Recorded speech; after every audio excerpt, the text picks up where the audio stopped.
Hi, nurses and caregivers nationwide and to all my clients. Hello, everyone. Good morning, everyone. Today is Thursday, January 28. Coffee.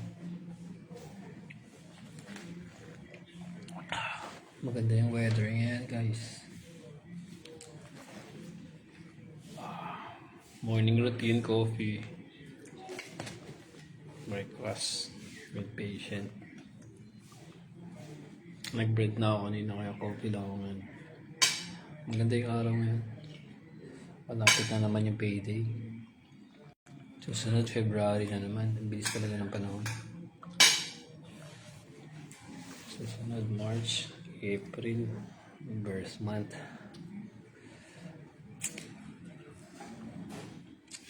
Wala pang update sa application ko dun sa government Subukan ko munang mag-private hospital. Alam nyo, kailangan alagaan na talaga natin yung health natin yan. Papansin ko, yung mga hindi natin inaasahang nangyayari. Yung mga taong hindi natin inaasahan nawawala. Yung inaasahan natin nawawala, hindi nawawala. Kaya kailangan yan. Iingat talaga tayo. Nagkalat rin yung virus ngayon. May mga virus na bago ngayon. Diba, sir? Uso ngayon, ubusipon. Yung family ko ngayon, may ubusipon. Buti ako, hindi. Kasi kung nagkasakit ako, hindi ako work ngayon. Minsan everyday gising, you should thank God for another life. Hindi natin alam. Ngayon, bukas, susunod na buwan, ikaw na mawawala.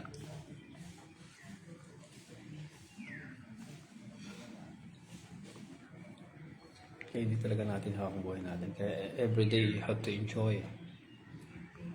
Into the nature, everything, kailangan lahat.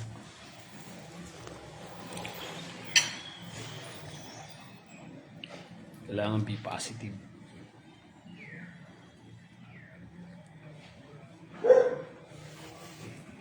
Kailangan maging masaya tayo. Precious natin yung mga time kasama yung family natin.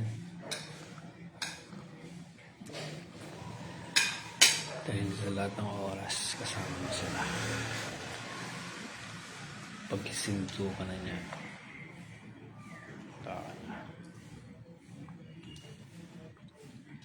ayoko maging malungkot ng araw na to. Siyempre good vibes tayo. Kailangan maging happy tayo. Coffee. Good morning. Sinasabi ko lang yan kasi kailangan natin mag-ingat or maging masaya sa araw-araw.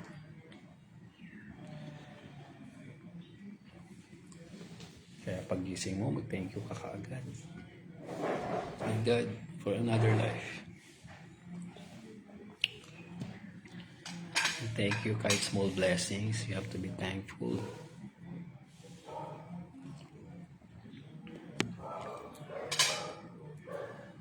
Masaya tayo dahil kumpleto tayo. May mata na nakakita to see everything kung ano nasa paligid natin. We should thank God also. We have hands, feet to move around. Minsan mahirap. Nagreklamo pa tayo kahit nasa atin na lahat.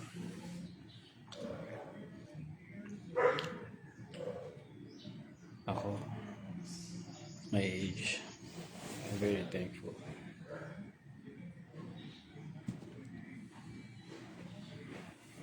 My family, sa pamilya, mga bata, okay.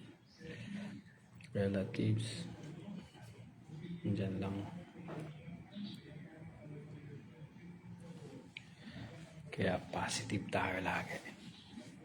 Tandaan nyo, lagi kayong lumapit kay God. Siya lang talaga makakatulong sa inyo, guys. Kaibigan, nandyan lang yan sa mga happenings lahat. Pero si God, papakinggan ka niya lagi kung anong kailangan mo. Totoo yan. Naniniwala ka ba? Ako naniniwala ako. Good morning.